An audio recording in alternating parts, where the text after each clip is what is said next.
पायगुण माझा चांगला आहे का वाईट आहे हेच मला कळालं नाही. तुमचं त्याने कारण मी आमदार झालो आणि दुसऱ्या तिसऱ्या दिवशी एवढा पाऊस झाला की मला त्या ढवळपुरी भागात इकडे सत्कार घ्यायची वेळ आली आणि ते सत्कार सोडून मला ढवळपुरी भागात वावरात हिंडावं लागलं. ते नाही का पाऊस झाला लोकांचं नुकसान झालं. नंतर ते बकरांच्या ते मेंढ्यांना कोणता आजार आला ते डॉक्टर लोक घेऊन हिंडावं लागलं. कोणतं सरकार स्थापन झालं, पहिलं अधिवेशन झालं कोरोना आला नेमकं. कोरोना आला आणि सगळं आपण 1.5 वर्ष झाले त्या कोरोनाशी झुंजतोय आपण सगळेजण.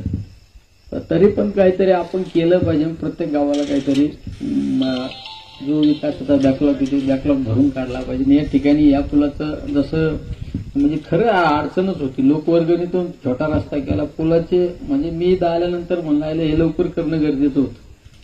पण ठीक आहे. आज जरी आपण या ठिकाणी कामाचा शुभारंभ केला, या गावात सुद्धा बाकी सुद्धा दाऊ घटमळा कापरी नदीवरला शिडीवरची एक मागणी आहे.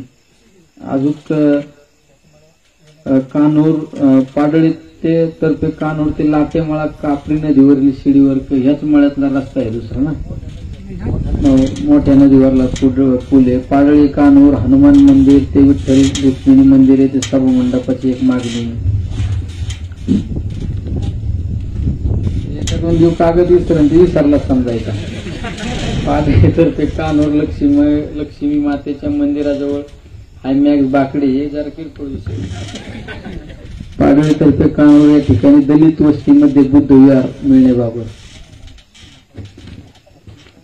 आणि दुसरं काय मौजे पाडळी तर्फे कानूर येथील आदिवासी भिल्ल समाजाकरता आमदार निधीतून धार्मिक कामं करता चावडी मिळण्याबाबत. इकडे चावडी एवढी जागा आहे का तुमच्याकडे? एवढं नुसतं बुद्ध विहार सभा मंडप चावडी एवढं जागा आहे का? आहे ना. यामध्ये आता साहेबांना सांगितलं की जो सध्या सगळ्यात महत्वाचा दावभट वस्तीवरला शिडीवरचा विषय ते पहिलं साहेब आपण एस्टिमेट करून घेऊ आणि त्याला बघू कसे पैसे. कापरी नदीवरला ना लय एस्टिमेट नाही व्हायचं, मोठ्याचे का माझ्याशिवाय होणार नाही. पण माझ्या समोर हे कोरोना कधी हटणी हेच ती प्रतीक्षा करतोय. मी कधी आजपर्यंत कोणत्या मंदिरात गेल्यावर देवाला कधी मागितलं नाही. ठीक आहे मी धार्मिक आहे 100%. पण मी मंदिरात गेल्यानंतर आजपर्यंत कधी आयुष्यात देवाला म्हणजे कधीच मागितलं नाही. पण या कोरोना आल्यापासून रोज मंदिरात गेलो म्हणतो या कोरोनाच्या संकटातून लवकरात लवकर आम्हाला बाहेर पाडवा. कारण पाहिलं तुम्ही मागच्या वर्षी 2020ची लाट आणि आत्ताची लाट किती भयानक लाट झाली. या गावात सुद्धा कोरोनातलं 4 गेले. म्हणजे असं कुटुंब नाही तर या कुटुंब किंवा कुटुंबाच्या जवळच्या नातेवाईकातलं कुणी या कोरोनात गेलं नाही. म्हणजे इतकी महाभयंकर लाट. आपण सुद्धा त्या भालवणीला आदरणीय शरदचंद्रजी पवार आरोग्य मंदिर या नावाने कोविड सेंटर चालवलं. या गावातल्या लोकांनी सुद्धा काही आले असतील पेशंट. म्हणजे आपण 9,000 लोक त्या कोविड सेंटर मधून डिस्चार्ज केले. म्हणजे 9,000 लोक म्हणजे देशात सुद्धा इतकं मोठं कोविड सेंटर पुढं चाललं नाही चालवलं नाही. आणि शिवाय एक सुद्धा केस गेली नाही. हे परमेश्वराची कृपा. मग अशी मी अण्णांना भेटायला गेलो. अण्णांचा वाढदिवस अण्णांना सुद्धा म्हणलं अण्णा 9,000 लोक नीट होऊन गेले. आणि शिवाय हाय रिस्कवाले 23 स्कोरवाले 35-40 ऑक्सिजनवाले वाचन का ते सुद्धा वाचले. अण्णांना मी म्हणलं अण्णा मलाच कळालं नाही हे कसं होतं कसं लोक नीट वाटतात. फक्त एवढं काळात मला मी 24 तास तिथं थांबून असतो त्याच्यामुळे ते बऱ्यापैकी जोरात. म्हणजे मला बघितलं पहिले 50% पेशंट नीट वाटत. राहिलेले नंतर 50% पुढे डॉक्टर लोकांचा इलाज पुढे काय बाकीचं इंजेक्शन गोळ्या औषध त्यांनीच बाकी 50% नीट वाटत. मग याचा अर्थ 50% डॉक्टर मीच आहे ना. आम्ही या ठिकाणी बरेच जण डॉक्टरच झालेले. माझ्याकडे खिशाचं ऑक्सिमीटरच असतात. पेशंट भेटलं की लगेच तपास येते मी. म्हणजे आपल्या कोविड सेंटर मध्ये माणूस आला ना पहिला डॉक्टर नाही तपासी, पहिला मी पेशंट मी तपासी. पहिला मी पेशंट तपासितो, शिवाय पेशंटला विचारतो जेवला का, तिथं म्हणा नाही जेवला, जीव घाला याला. जेवला असलं तरी याला फळं तरी खाऊ घाला आणि सांगतो मी 10-15 मिनिटात आलो चक्कर मारून बाकीचे पेशंट तपासून याचा 10 आणि ऑक्सिजन तरी खटक्यात वाढवतो.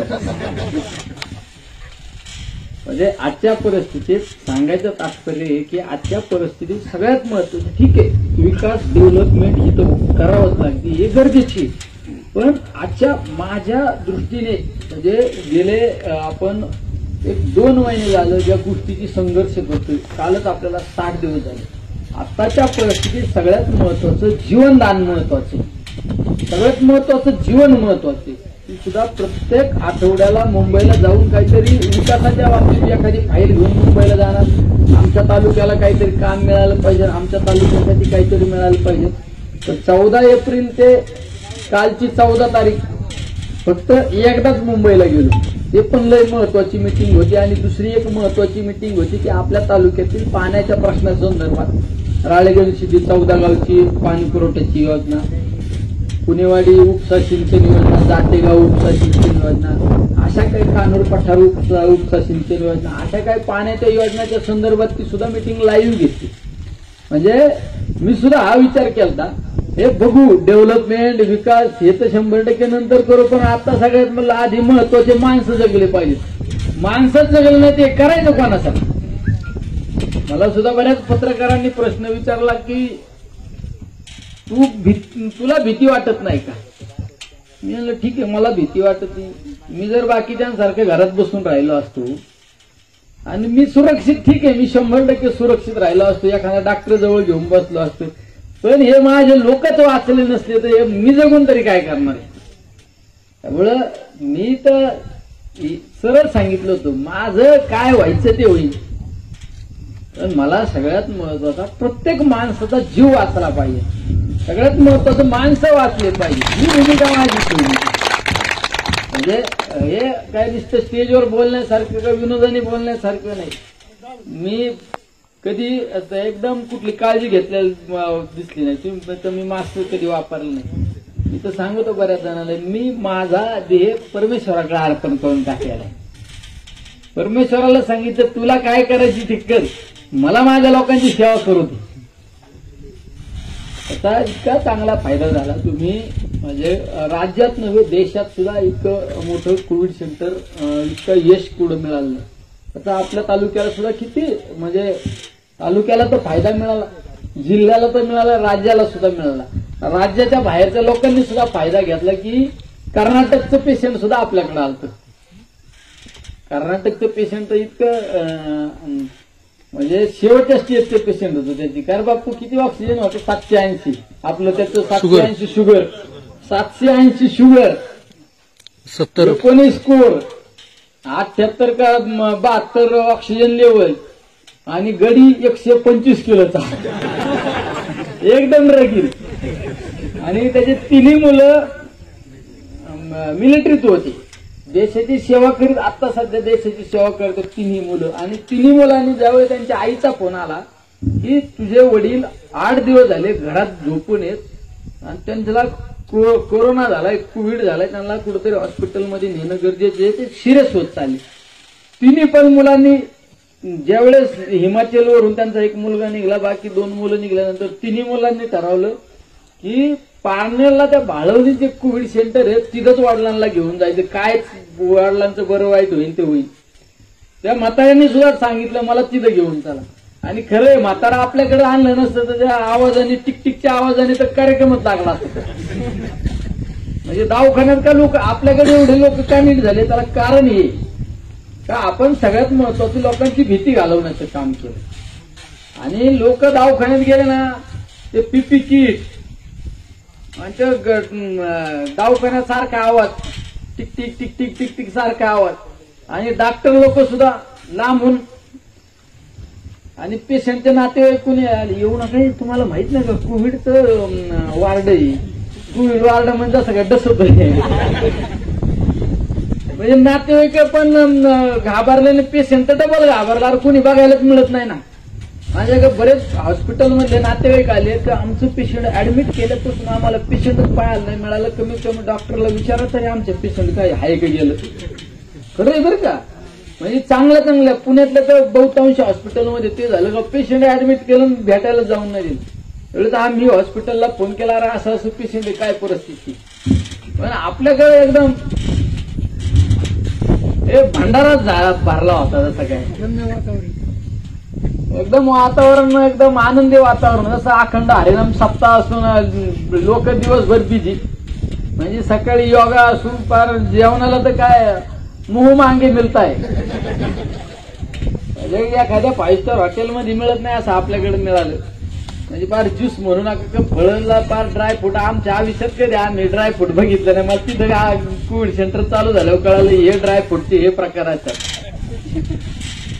म्हणजे ड्रायफ्रूट म्हणून काय सगळं त्याचा इतका चांगला फायदा झाला की लोक कोरोना विसरून गेले. कोरोनात लोकांचा मृत्यू कशामुळे झाला, भीतीमुळे झाला.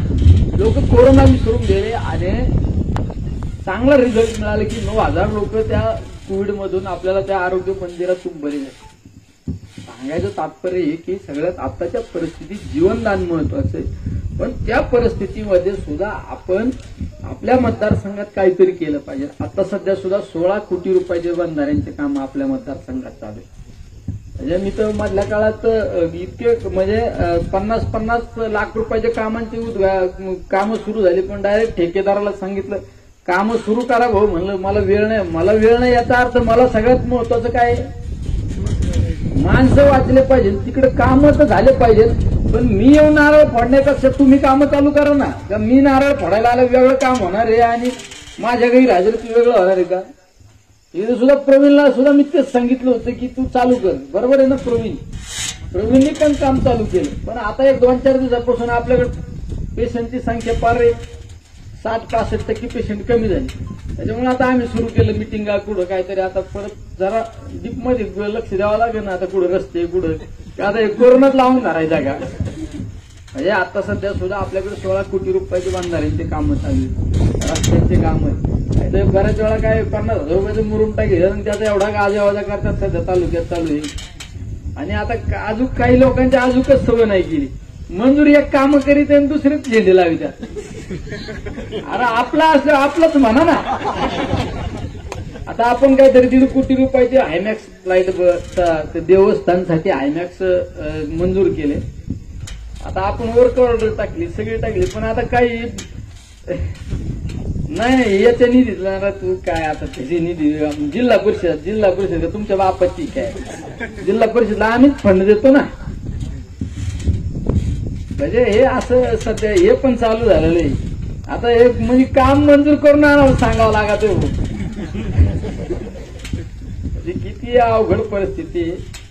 तुम्ही जे तुम्हाला एक शब्द देतो की तुमचे हे जे कामं दिलेले म्हणजे लवकरात लवकर तुमचं पहिल्या टप्प्यात वाघमारे साहेब म्हणजे 2-3 कामांचे पण इस्टिमेट करून घ्या.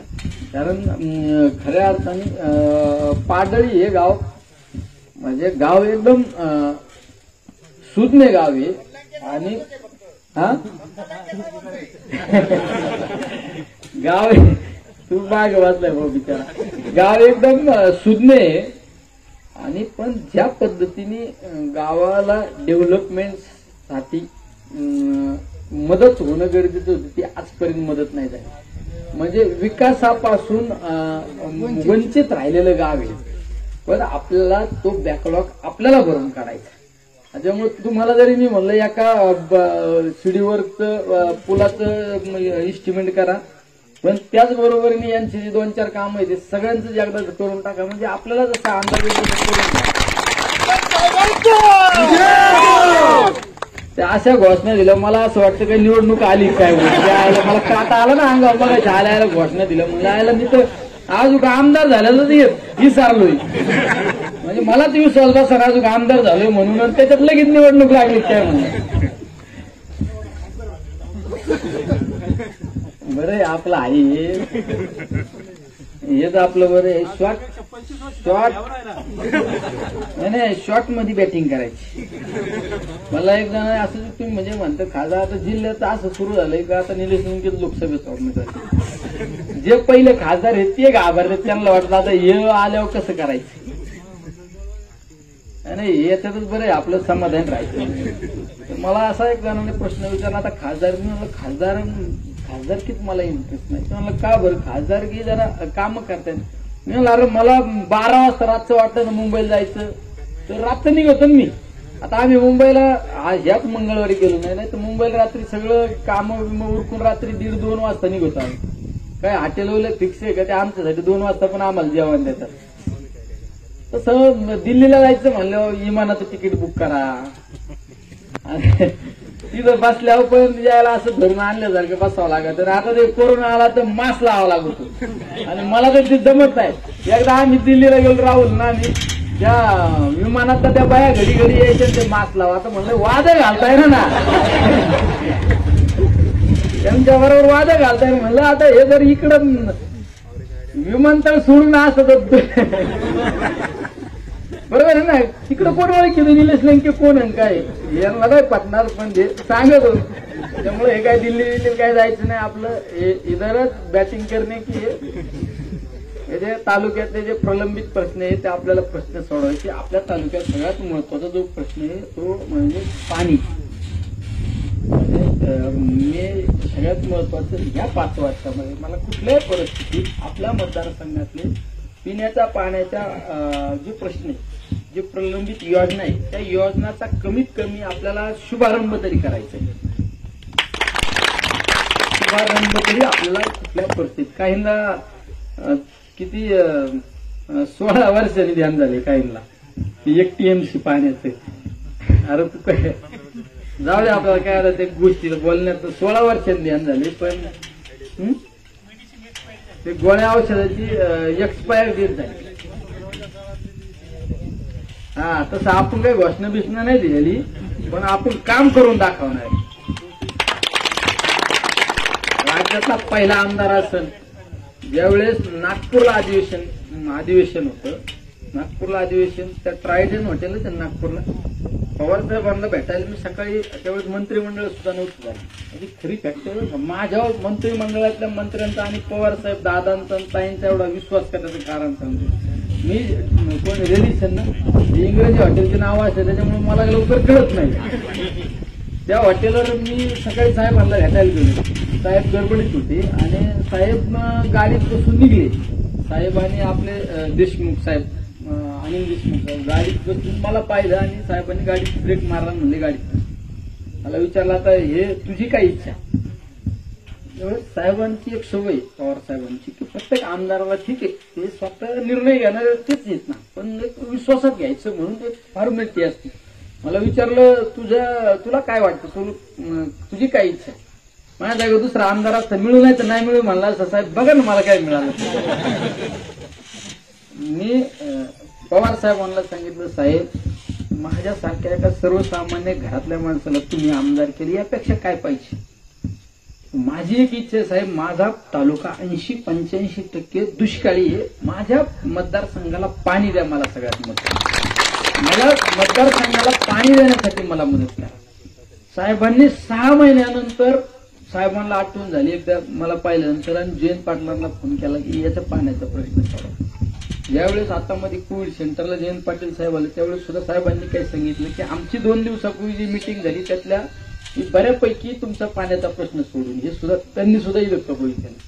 म्हणजे सगळ्यात महत्वाचं आपण जर पाणी आणण्यासाठी यशस्वी ठरलो त्यापेक्षा दुसरं कुठलंच मोठं काम नसणार आहे. कशासाठी लय अपेक्षा ठेवण्यापेक्षा, स्वतःला लय मोठं म्हणण्यापेक्षा तुम्हाला सत्ता मिळाली नाही तर सत्तेचा फायदा गोरगरीब लोकांना झाला पाहिजे. जास्तीत जास्त विकासाचे काम सगळ्यात महत्वाचे झाले पाहिजे. आज सुद्धा तुम्ही कोरोनाची एवढी महाभयंकर परिस्थिती असताना सुद्धा आपण बऱ्यापैकी 53 कोटी रुपयाचा बजेटचे काम आपण मंजूर केले आपल्या मतदारसंघात.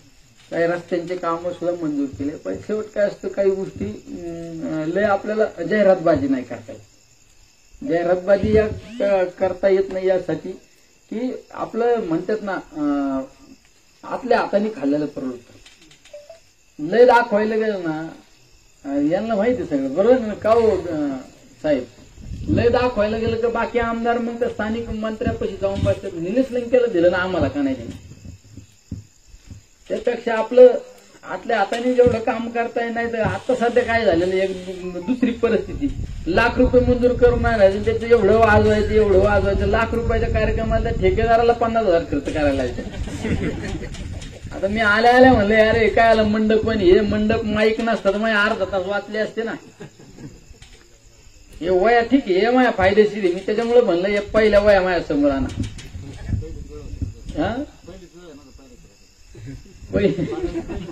नाही पहिली पाडळीची वेळ पहिली नाही, मग पाडळीत बरेच वेळा आलो, पण काम पहिलंच असं ना. आमदार झाल्यावर पहिले झाले तुम्ही आमच्या गावात? नाही लय वेळा आलोय, असं काय आरोप करू नका. आमदार झाल्यावर नाही आले तुम्ही, आमदार व्हायच्या पहिले आले होते. आमदार झाले नाही, 2-3 वेळा श्रद्धांजली वायाला आलो, आले होते. 2-3 वेळा श्रद्धांजली वायाला आलो, 2-3 वेळा लग्नाला आलोय. तुमचा सत्कार राहिला होता, हा कसं आरोप करू नका. तुमचा सत्कार राहिला होता ना करायचा. सत्काराला तारीख देण्यापेक्षा हे कोरोना चालू झाला आणि सत्कार महत्वाचा नाही, सगळ्यात महत्वाचं काहीतरी गावाला दिलं पाहिजे ना. अहो तुम्ही तुमचा सत्कार मी करायला पाहिजे. आज मला समाधान वाटतं की ठीक आहे, काही ना काहीतरी काम आपण या गावाला दिलं, हे मला समाधान वाटतं. अरे तुम्ही एवढं आपल्या कुटुंबातला मुलगा असल्यासारखं मला सांभाळलं, मी काहीतरी दिलं पाहिजे ना. मी परत अपेक्षा करायची की तुम्ही माझा सत्कार केला पाहिजे. आज मी जे काम दिलं हे खऱ्या अर्थाने मी तुमचा सत्कार केला, म्हणजे मला समाधान वाटतं आज गावात यायला. अरे आपण काही ना काही आपल्या स्वच्छतेचा भाग म्हणून आपण काहीतरी त्या गावाला दिलं पाहिजे, हे सगळ्यात महत्वाची भूमिका आहे. अरे सत्कार कशासाठी? श्रेष्ठी ओळखतात ते बरोबर, वरती श्रेष्ठी ओळखते ते बरोबर. आज हे तुम्ही हा माझा सत्कार केला ना, एवढ्या दिला ना, हे मला समाधान आहे. अरे हे ह्या तुमच्या वया, हे माझ्या एखाद्या गरीबाचा मुलगा याच्यावर शिकणार आहे, माझ्या एखाद्या गरीबाच्या मुलाला त्याचा फायदा मिळणार आहे ना, हे सगळ्यात महत्वाचं. मी गेले 2-1.5 वर्ष झाले असं मी सत्कार घेत नाही. मी सत्कार घेतो पण हे वह्या, पुस्तकं, पेन, कंपास, लहान लहान मुलांचे कपडे, हे सगळ्यात महत्वाचे. म्हणजे तुम्ही मला बुके दिला, तुम्ही मला शाल दिली, मी गाडीत बसणार ते कुठेतरी टाकून द्या. पण ह्या वया माझ्या एखाद्या गरीबाच्या पोराच्या 4 वया हातात ठेवल्यानंतर त्याचं शिक्षण होणार आहे, हे सगळ्यात महत्वाचे. आता मध्ये मी एका शिरूरला एका कपड्याच्या दुकानच्या उद्घाटनाला गेलो, मी सांगितलं मी काही सत्कार घेत नाही, मला तुम्ही लहान मुलांचे कपडे द्या. म्हणजे मला इतकं समाधान वाटलं माझ्या आयुष्याच्या दिवशी, मला एवढा आनंद वाटला की मला त्या दुकानदाराने सुद्धा देतात लहान लहान मुलांचे कपडे सुद्धा, इतके ब्रँडेड कपडे. म्हणजे त्या लहान मुलांच्या कपड्याची जेवढी किंमत असेल ना, तेवढ्या किमतीचे मी आजपर्यंत कपडे नसते का. म्हणजे 4-4 हजार रुपयाचे कपडे त्या दुकानदारांनी सुद्धा इतक्या मोठ्या मनाने दिले ना. आणि मी एक दिवस सहज त्या आमच्या पोखरी त्या भागात फिरत होतो, लहान लहान मुलं रात्रीच्या 11 वाजता मला भेटायला आले. ते पाहिलं त्या पोरांच्या पायात चप्पल नाही, कपडे नाही व्यवस्थित, आदिवासी भागात. मी आमच्या प्रकाश गाजरे म्हणून त्याला सांगितलं की उद्या ऑफिसला जा, आणि चप्पल आणि आपण होतो की बापू रात्रीचं ग्रामपंचायती निवडणुकीच्या गडबडीत असं गेलं. तर त्या मुलांना ज्यावेळेस कपडे दिले मला आनंद वाटणार आहे. आमच्या गरीबाचं पोरग 4,000 रुपये ब्रँडेड कपडे त्याला त्यांनी घातले, समाधान वाटतं ना. म्हणजे हा खरा सत्कार महत्वाचा आहे. तर काय सध्या बुके हे काय महत्वाचं नाही, मुळे हे सगळ्यात महत्वाचं असतं. आज या ठिकाणी सुद्धा सगळ्यात महत्वाचं सत्कारापेक्षा ते काम झालं महत्वाचं. हे तुमचे सुद्धा जे 2-3 कामं आहेत ते सुद्धा कामं लवकरात लवकर करून देण्याचा तुम्हाला शब्द देतो. आणि या ठिकाणी आमचा आदर सत्कार करा. कामाच्या बाबतीत काही काळजी करू नका. प्रवीण पण तुम्हाला एकदम फास्ट काम आणि चांगलं क्वालिटीचं काम केलं जाईल असं त्यांनी मला सांगितलं. कॉन्ट्रॅक्टर नाही का ना, आणि तुम्हाला सुद्धा ज्या पद्धतीचं काम पाहिजे त्या पद्धतीने तुम्ही थांबून काम करून घ्या. आणि सगळेचे सगळे तुमचे वाघमारराव साहेब त्यातले इस्टिमेट करून लाईट गेली.